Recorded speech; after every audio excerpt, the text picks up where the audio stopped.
एक छोटे से गांव में गौरी नाम की एक नन्ही बच्ची रहती थी। बचपन से ही उसका मन दुनिया की चकाचौंध से दूर केवल भगवान भोलेनाथ में रमा रहता था। जब भी गांव में सावन आता, गौरी मिट्टी से शिवलिंग बनाकर घंटों पूजा करती।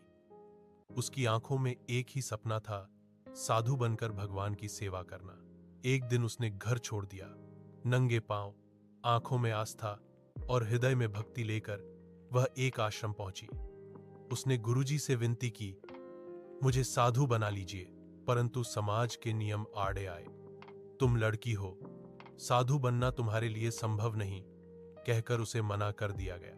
गौरी का मन टूट गया, पर उसकी भक्ति नहीं। उसने प्रण किया, अगर यहां नहीं तो कहीं और भोलेनाथ मेरा मार्ग स्वयं बनाएंगे। वह चल पड़ी काशी, वाराणसी की ओर। गंगा तट पर उसने जीवन का नया अध्याय शुरू किया। रोज भोर में गंगा स्नान, फिर शिव मंदिर में दीप जलाकर सेवा। वह मंदिर की सफाई करती, भक्तों के चरण धोती और बिना कुछ मांगे दिन काटती। धीरे धीरे लोग उसे भोलेनाथ की बेटी कहने लगे। एक रात शिवलिंग के सामने ध्यान में बैठी गौरी को दिव्य अनुभूति हुई।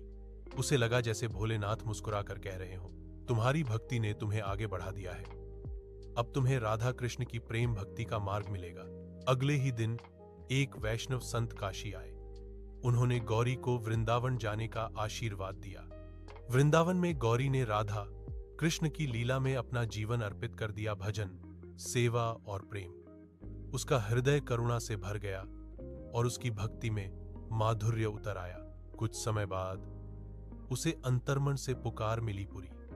वहां श्री जगन्नाथ के दर्शन कर गौरी की आंखों से अश्रुधारा बहने लगी।